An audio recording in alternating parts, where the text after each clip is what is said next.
نحمدہ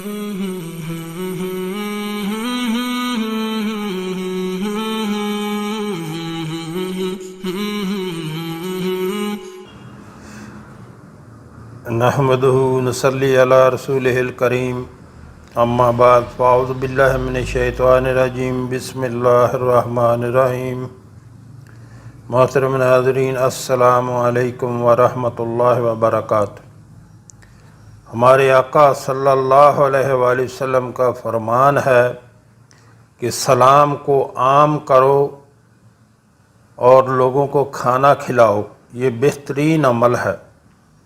یعنی سلام سب کو کرو، چاہے کوئی جاننے والا ہو یا نہ جاننے والا ہو، سب کو سلام کرو اور لوگوں کو کھانا کھلاؤ، کہ یہ بہترین عمل ہے۔ اور ارشاد باری تعالی ہے سورہ دہر میں، اللہ تعالیٰ کا فرمان ہے سورہ دہر میں، وَيُطْعِمُونَ الطَّعَامَ عَلَىٰ حُبِّهِ مِسْكِينًا وَيَتِيمًا وَأَسِيرًا انما نطعمکم لوجہ اللہ لا نرید منکم جزاء ولا شکورا، جس کا ترجمہ ہے، اور باوجود یہ کہ خود ان کو طعام کی خواہش ہو اور حاجت مندوں، فقیروں، یتیموں اور قیدیوں کو کھانا کھلاتے ہیں، اور کہتے ہیں خالص خدا کے لیے کھلاتے ہیں، نہ تم سے عوض کے خواستگار ہیں، اور نہ الحمدللہ نحمدہ نصلی علی رسولہ الکریم، اما بعد فاعوذ باللہ من الشیطان الرجیم، بسم اللہ الرحمن الرحیم۔ محترم ناظرین، السلام علیکم ورحمۃ اللہ وبرکاتہ۔ ماں باپ کے لیے دعا و استغفار۔ حضرت انس رضی اللہ تعالیٰ عنہ سے روایت ہے، اللہ کے آخری رسول صلی اللہ علیہ وآلہ وسلم نے ارشاد فرمایا کہ اگر کوئی بندہ خدا زندگی بھر ماں باپ کا نافرمان رہا اور اس کے ماں باپ کا انتقال ہو گیا یا دونوں میں سے ایک کا انتقال ہو گیا، تو اب اس کو چاہیے کہ وہ اپنے ماں باپ کے لیے برابر دعا کرتا رہے، ان کے لیے استغفار کرتا رہے، یہاں تک کہ اللہ اپنی رحمت سے اس کو نیک لوگوں میں لکھ دے۔ محترم ناظرین، اس کا مطلب جو ہے، اس کا مفہوم جو یہ ہے کہ کوئی بندہ، بیٹا یا بیٹی اپنی زندگی میں والدین کا نافرمان رہا، ہمیشہ ان سے بدتمیزی کرتا رہا، ہمیشہ ان سے برے لہجے میں بات کرتا رہا،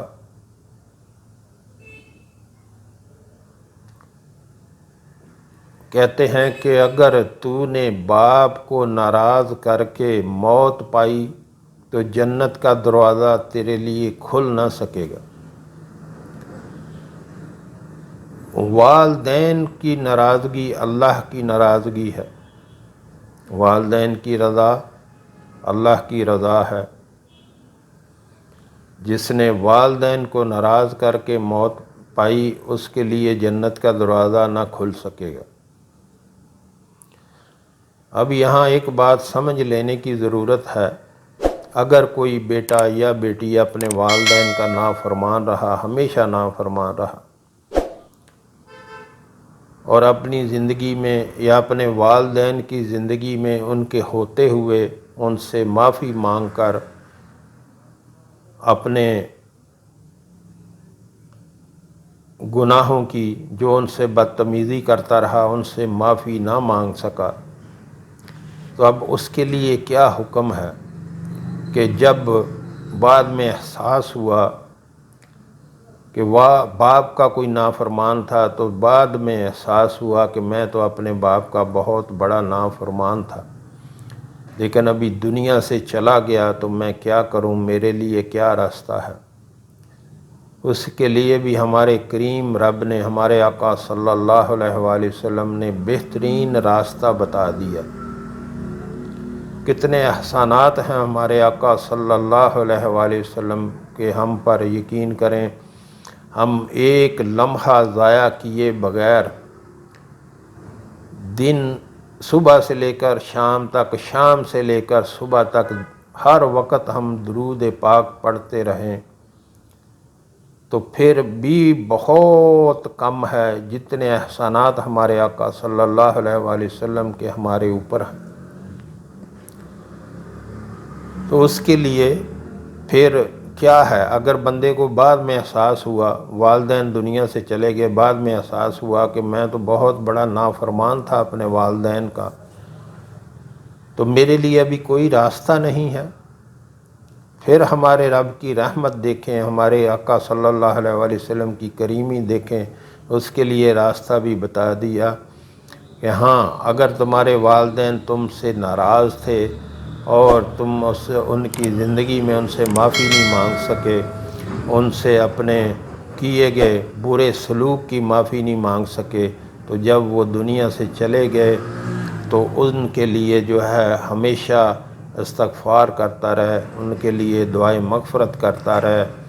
کہ جب آپ ایسا کریں گے، اپنے والدین کے لیے دعائے مغفرت کریں گے، ان کے لیے استغفار کریں گے، تو ہمارا رب جو ہے اب وہ بہت کریم ہے، اپنے فضل سے، اپنے کرم سے وہ ہمیں والدین کے فرما برداروں میں لکھ دے گا۔ والدین کے لیے جو ہے ان کے لیے دعائے مغفرت کریں، ان کے لیے استغفار کیا کریں، اور قرآن پاک ہمیں یہ تعلیم دیتا ہے کہ ان کے لیے یوں دعا کیا کریں، رب ارحمہما کما ربیانی صغیرا، اس طرح ان کے لیے دعا کیا کریں۔ یقین کریں جس نے والدین کو ناراض کر کے موت پائی اس کے لیے جنت کا دروازہ نہیں کھل سکے۔ جن کے والدین زندہ ہیں اس کو غنیمت سمجھیں، یقین کریں جس کے والدین زندہ ہیں اس کو زیادہ کچھ کرنے کی ضرورت نہیں ہے، نماز کی پابندی کرے،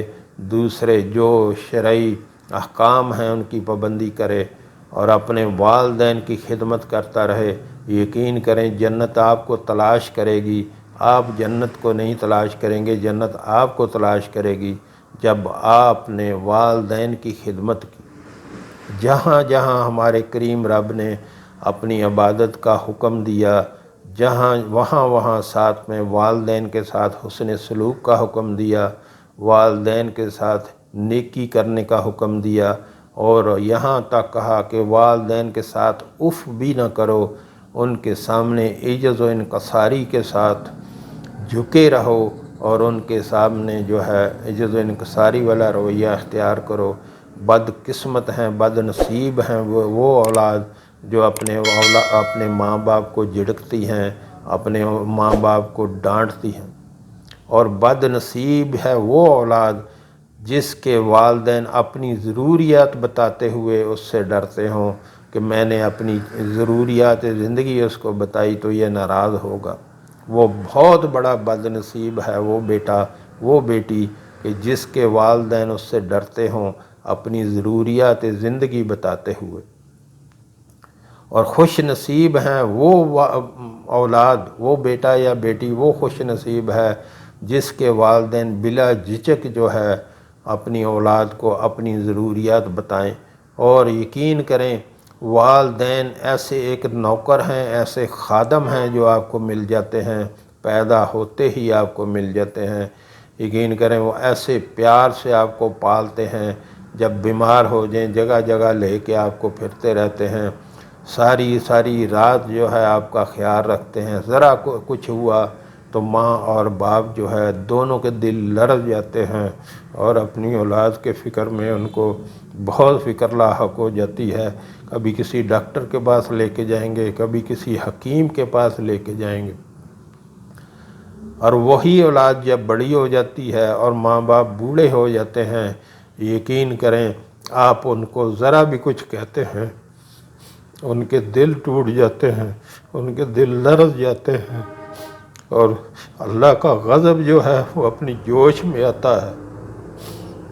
جب آپ اپنے والدین کے ساتھ سختی سے بات کرتے ہیں تو اللہ کا غضب جو ہے وہ آگ جوش میں آتا ہے۔ ڈریں اپنے رب کے غضب سے، ڈریں اپنے رب کے عذاب سے، کہ جو والدین کا نافرمان ہے اس کو دنیا ہی میں جو ہے وہ اللہ عذاب دیتا ہے، دنیا ہی میں ذلیل و خوار ہو کے مرتا ہے، اور آخرت میں درد دینے والا دردناک عذاب تیار کر رکھا ہے۔ اپنے والدین کے ساتھ اچھا سلوک کریں، آج ہی اپنے والدین کو ساتھ معافی مانگیں۔ جس نے اپنے والدین کے ساتھ بدتمیزی کی، کل نہیں، آج نہیں، ابھی سے اپنے والدین کو جو ہے اپنی غلطی پہ ان سے معافی مانگیں۔ یقین کریں اتنے رحیم ہوتے ہیں والدین، وہ آپ کو کچھ بھی نہیں کہیں گے، اسی ٹائم آپ کو معاف کر دیں، ذرا بھی ٹائم نہیں لگائیں گے، آپ کو اسی ٹائم معاف کر دیں گے۔ آپ اتنے پیار کرتے ہیں والدین، اور یقین کریں جب آپ ان کو بوڑھی عمر میں آپ ان کو جھڑکتے ہیں، ان کے دل ٹوٹ جاتے ہیں، ان کے دل ڈر جاتے ہیں، لرز جاتے ہیں، اور ادھر اور ہمارے رب کا غضب جوش میں آتا ہے۔ تو آج ہی ابھی سے اپنے والدین کے ساتھ برا سلوک کرنا بند کریں،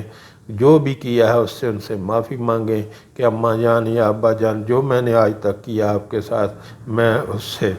آپ سے معافی کا طلبگار ہوں، آپ مجھے معاف کر دیں، اور میرے رب سے دعا کریں کہ وہ بھی مجھے معاف کر دے جو میں نے آپ کے ساتھ برا سلوک کیا، جو بدتمیزی کی۔ ان کو کہیں کہ ہمارے رب سے بھی ہمارے لیے گزارش کریں، سفارش کریں میرے لیے کہ وہ بھی مجھے معاف کر دے۔ یقین کریں بہت بڑا گناہ ہے، اس سے کوئی عمل آپ کا مقبول نہیں، چاہے آپ نمازیں پڑھتے رہیں، روزے رکھتے رہیں، صدقہ خیرات کرتے رہیں، آپ نے والدین کو ناراض کیا تو اللہ ناراض ہو جاتا ہے، کوئی عمل جو ہے وہ قبول نہیں ہوتا۔ تو ابھی سے، کل سے نہیں، ابھی سے نہیں، آج سے ابھی سے توبہ کریں، اپنے والدین سے معافی مانگیں، اور ان کو یہ بھی کہیں کہ اللہ سے دعا کریں کہ جو میں نے آپ کے ساتھ جو بدتمیزی کی، برا سلوک کیا، اللہ بھی مجھے معاف کرے۔ اپنے جیتے ہوئے، اپنے والدین کے زندہ ہوتے ہوئے ان سے دعائیں کروا لیں اپنی مغفرت کی۔ محترم ناظرین، یہاں آپ سے گزارش کرنا چاہوں گا، ہمارے ہاں دن کے ٹائم میں ایک دسترخوان چلایا جاتا ہے جو کہ بلا معاوضہ، فری آف کاسٹ، کوئی بھی اس میں کھانا کھا سکتا ہے۔ ہمارے آقا صلی اللہ علیہ وآلہ وسلم کا فرمان ہے کہ سلام کو عام کرو اور لوگوں کو کھانا کھلاؤ، یعنی سب کو سلام کرو، کوئی جاننے والا ہے یا نہیں جاننے والا، سب کو سلام کرو اور لوگوں کو کھانا کھلاؤ۔ کھانا کھلانا اللہ تعالیٰ کا بہت محبوب عمل ہے۔ تو جو ہمارے بہن بھائی ملک میں یا ملک سے باہر رہتے ہیں ان سے گزارش کروں گا، جو مثلا امریکہ، کینیڈا، یورپی ممالک، خلیجی ریاستوں میں اللہ نے ان کو اپنے فضل سے بہت نوازا ہوا ہے، اللہ کے دیے ہوئے میں سے آپ اس کا حصہ بنیں اور اپنا حصہ ضرور اس میں ڈالا کریں۔ یقین کریں جو آپ نے خرچ کر دیا اللہ کے راستے میں وہ باقی رہ گیا، وہ ذخیرہ بن گیا آخرت کا۔ جو دنیا پہ خرچ کر دیا وہ ضائع ہو گیا۔ تو اپنی زندگی میں اپنے ہوتے ہوئے اپنے ہاتھوں سے اللہ کے راستے پہ خرچ کریں اور اپنے لیے آخرت کا ذخیرہ بنائیں۔ بعد میں کوئی کسی کے لیے کچھ نہیں کرتا، جو کرنا ہے آپ نے خود کرنا ہے، اپنے ہاتھوں سے اللہ کے راستے پہ خرچ کرنا ہے۔ تو آپ اپنی ترتیب بنا لیں مہینے کی مہینے، یعنی اپنا 5% اپنی سیلری میں سے یا اپنا کاروبار میں سے 5% یا 10% یا جتنا اللہ آپ کو زیادہ توفیق دے، آپ وہ الگ کر کے جو ہے وہ اللہ کے راستے پہ خرچ کیا کریں تاکہ آخرت کا آپ کے لیے ذخیرہ بنے۔ جو شروع میں ویڈیو میں نمبر چل رہا ہے اس پہ رابطہ کر سکتے ہیں، یا نیچے ڈسکرپشن میں میرا واٹس ایپ نمبر موجود ہے، اس پہ آپ رابطہ کر سکتے ہیں اور طریقہ کار پوچھ سکتے ہیں کہ کیسے آپ اس میں اپنا حصہ ڈال سکتے ہیں۔ ماں باپ کے لیے دعا۔ اے میرے پروردگار، میرے ماں باپ پر اپنا رحم فرما، جیسا کہ انہوں نے مجھے پیار سے پالا تھا جب کہ میں چھوٹا سا تھا۔ الہی مجھے توفیق دے کہ توفیق دے کہ تو نے جو احسان مجھ پر اور میرے ماں باپ پر کیے ہیں میں ان کا شکر ادا کروں اور میں ایسے نیک عمل کروں جن سے تو راضی ہو جائے، اور میرے واسطے میری اولاد میں بھی اصلاح و تقوی دے، اور میں نے تیری طرف توبہ کی اور میں فرما برداروں میں شامل ہوں۔ اے اللہ تو مجھے اور میرے ماں باپ کو بخش دے اور ان لوگوں کو بھی بخش دے جو میرے گھر میں بحالت ایمان داخل ہوں، یعنی ایمان والے ہوں۔ اے میرے مولا مجھ کو ایسی توفیق دے کہ نماز پڑھتا رہوں، اور میری اولاد کو بھی یہی توفیق دے کہ نماز کی پابند رہے۔ الہی میری دعا قبول فرما۔ اے میرے پروردگار حساب کتاب کے دن مجھ کو اور میرے ماں باپ کو اور سب ایمان والوں کو بخش دیجئے، آمین اللہم آمین۔ تو محترم ناظرین، جو ہم نے پڑھا، جو ہم نے سنا، اللہ ہمیں اس پر عمل کی توفیق عطا فرمائے۔ آخر دعوانا الحمد